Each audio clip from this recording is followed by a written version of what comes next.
Alors bonjour à tous, bienvenue dans cette vidéo. Dans cette vidéo, je voudrais revenir sur l'importance d'être validé, d'être diagnostiqué, d'être détecté HP-Z surdoué lorsqu'on est concerné par ce profil, et deux bêtises que j'entends qui sont extrêmement délétères pour le profil. Alors oui, c'est important d'être validé dans ce profil lorsqu'on est concerné, parce que sinon on peut aller dans des petits ennuis jusqu'à des ennuis beaucoup plus importants. On peut perdre beaucoup de temps, on peut se faire beaucoup de mal. Et voilà, j'ai fait dernièrement une vidéo sur le harcèlement du petit surdoué.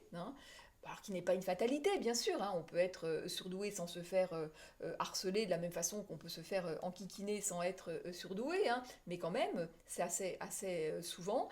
Et la personne qui est zèbre et qui cherche à tout le temps se suradapter, va au devant d'inconvénients de plus en plus qui peuvent être vraiment importants. Donc il peut avoir phobie scolaire, phobie sociale, parce que dans un second temps, le rapport à l'autre devient vraiment de plus en plus compliqué. Ça peut être aussi des conduites autodestructives. Ça aussi, j'en ai déjà parlé dans mes vidéos, c'est-à-dire que la personne, la première chose qu'elle essaye de faire, c'est de calmer cette intensité dont elle ne sait pas quoi faire, parce que là, il y a quelque chose qui brûle, il y a quelque chose de très ardent, c'est ça, le zèbre, il a quelque chose vraiment en lui absolument à exprimer, et la personne n'y arrive pas, et donc ça brûle, et la première chose qu'elle fait avec des conduites autodestructives, c'est calmer cette intensité dont elle ne sait pas quoi faire. Donc voilà, il y a ça. Il y a aussi les crises d'angoisse qui sont très impressionnantes. Moi, je me rappelle comme ça une fois notamment où j'avais appelé l'ambulance, où j'étais vraiment couchée sur le côté et pensant que vraiment j'allais mourir. Je me suis dit, ça y est, là, c'est la fin de ta vie. Et puis vous arrivez à l'hôpital et puis on vous dit, bah non, madame, vous n'avez rien, c'est juste, c'est l'angoisse, c'est le stress. Et là, vous dites, mais non, c'est pas possible. Recommencez votre examen, là, vous avez dû vous tromper. C'est pas possible que le stress, que l'angoisse engendre des telles sensations. Donc c'est très très impressionnant, les crises d'angoisse. Euh, donc il y a ça, il y a aussi des dysfonctionnements, que ce soit digestifs, des réactions, des maladies de peau, alors beaucoup de psoriasis, d'eczéma, des chutes de cheveux, bon enfin bref, tout un tas d'inconvénients comme ça en cascade, et la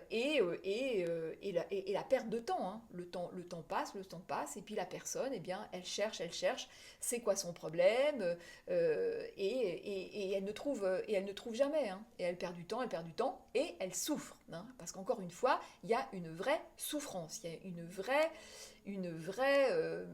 une souffrance et une vraie détresse. C'est pas un petit inconfort, c'est très puissant.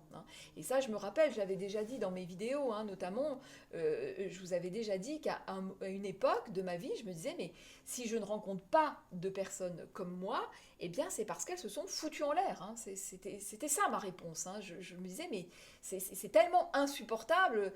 Je disais, il n'y a que toi pour supporter ça. C'est infernal.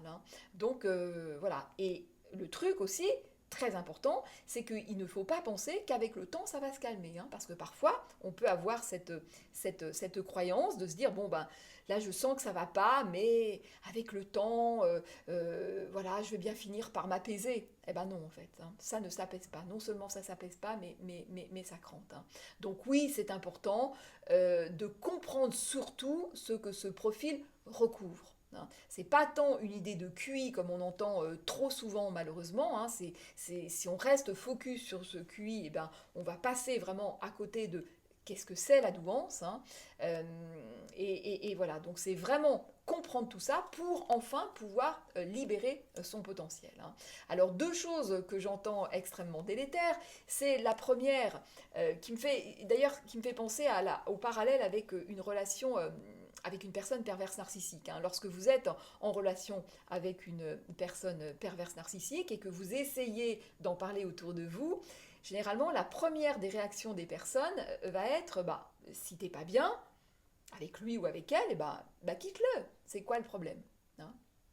Donc la victime se prend ça et évidemment c'est un peu violent parce que parce qu'elle peut pas, hein, parce qu'évidemment la personne ne comprend pas ni celle qui ni l'ami ni même la victime elle-même, hein, ne comprend pas tous les rouages et tout le mécanisme en dessous, hein, et par quoi c'est régi, hein.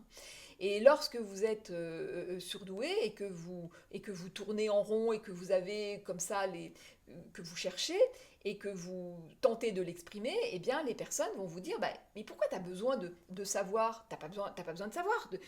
Qu'est-ce que ça peut faire que tu sois surdoué ou pas? T'as qu'à faire ce qui te semble bon de faire et puis point, hein. Voilà, sauf que évidemment ça ne marche pas comme ça, hein. Sauf que la personne justement, eh bien, elle est coincée parce qu'il y a des choses qu'elle n'a pas compris, parce qu'elle s'est laissée progressivement enfermer dans quelque chose qui ne lui ressemble pas et elle s'est abandonnée quelque part, hein. Et donc elle doit comprendre eh bien, toute la mécanique, toute la dynamique de la chose pour justement enfin pouvoir déployer ses ailes, hein. Donc elle a besoin de cette information. euh, c'est important. De toute façon, on ne peut pas vivre sans écho, hein. On a besoin d'un écho. Donc voilà. Et une autre chose également qui est délétère, et je l'ai entendu encore tout à l'heure en consultation avec une jeune femme qui venait me consulter pour bon, des problèmes de couple et qui me parlait de son conjoint qui probablement est HP et qui est allé voir une psy et la psy lui a dit ah non mais n'allez pas là-dedans, n'allez pas vous coller une étiquette, hein. Alors voilà, typiquement là, n'allez pas vous coller une étiquette, n'allez pas vous enfermer, n'allez pas vous coller une étiquette, alors que c'est le contraire, hein. Lorsque on découvre son profil en tant que HP, ça n'est pas pour se coller une étiquette HP et s'enfermer là-dedans et faire un entre-soi. C'est pas du tout ça, hein. C'est comprendre la mécanique pour justement décoller toutes les étiquettes qu'on a pu nous coller et qui ne nous correspondent pas, et justement se libérer de ce carcan qui empêche, hein. Donc ça n'est pas s'enfermer, c'est se libérer, hein. Donc là on voit bien que c'est une psy qui ne connaît pas, en fait, qui ne connaît pas, qui ne sait pas ce que c'est et qui ne connaît pas la douance, hein. Et donc quand on entend ça, eh bien, évidemment c'est très très embêtant. Et j'imagine ce garçon eh bien, qui va eh bien, tourner en rond avec cette psy et qui veut surtout pas se coller cette étiquette, eh bien, il va rester enfermé à tourner jusqu'au moment où il en aura marre de tourner et peut-être fera-t-il autrement, hein. Donc attention à cette idée d'étiquette selon laquelle, ah bah oui, se coller une étiquette de HP, c'est s'enfermer dans un groupe. Absolument pas, c'est l'inverse. Et voyez, ça, c'est typiquement l'exemple, je trouve que c'est tout à fait, c'est allégorique, hein. C'est que tout est comme ça. C'est-à-dire que pour le profil atypique, tout ce qu'on va lui dire, eh bien vous pouvez prendre presque l'inverse de tout ce qu'on dit, hein. Voilà. Il y a un truc là où tout tourne dans l'autre sens, hein. Il y a vraiment un mouvement, hein. J'ai déjà parlé dans mes vidéos, hein. Il y a une espèce de mouvement inverse, hein.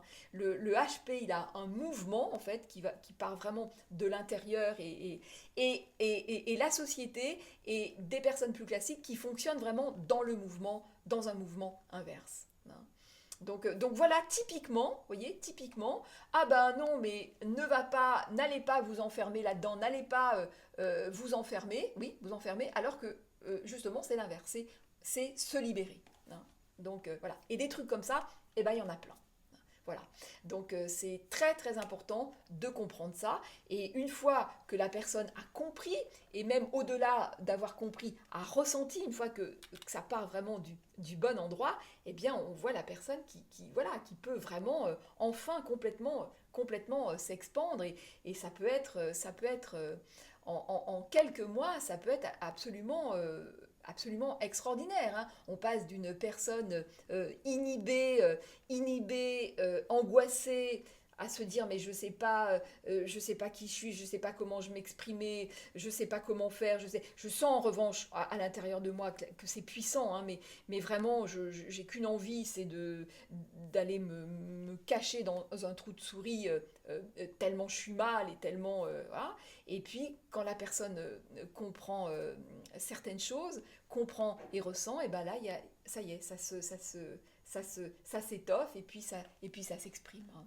Donc voilà, donc c'est vraiment tout le mal que je vous souhaite, hein. C'est vraiment, c'est tellement chouette euh, quand on a comme ça eu des années et des années de galère à souffrir et enfin pouvoir libérer quelque chose, enfin comprendre et libérer, et qu'on se dit mais, ah, mais quand même, j'étais pas dingo, quoi, hein, je savais bien quand même qu'il y avait quelque chose, qu'il y avait quelque chose en moi, hein, voilà, et finalement je l'ai toujours su, mais le truc c'est qu'il n'y a personne qui est venu me, qui est venu arroser la petite graine. J'ai jamais eu cet écho, hein, je vous parle souvent dans mes vidéos d'écho, hein, j'ai jamais eu cet écho, j'ai jamais eu ce retour sur moi, j'ai jamais eu le bon miroir, hein. Et si je n'ai pas ça, eh ben, c'est extrêmement compliqué parce que toute personne, tout homme, hein, tout homme au sens large, hein, femme aussi bien sûr, hein, a besoin de ce miroir et de cet écho, hein. Sinon, c'est extrêmement compliqué. Et quand on se mire sans cesse dans des miroirs déformants, eh ben, c'est très difficile, hein. Voilà. Voilà ce que je voulais vous partager dans cette vidéo. N'oubliez pas de liker, de commenter, de vous abonner, de partager. Et je vous dis à très vite dans une prochaine vidéo.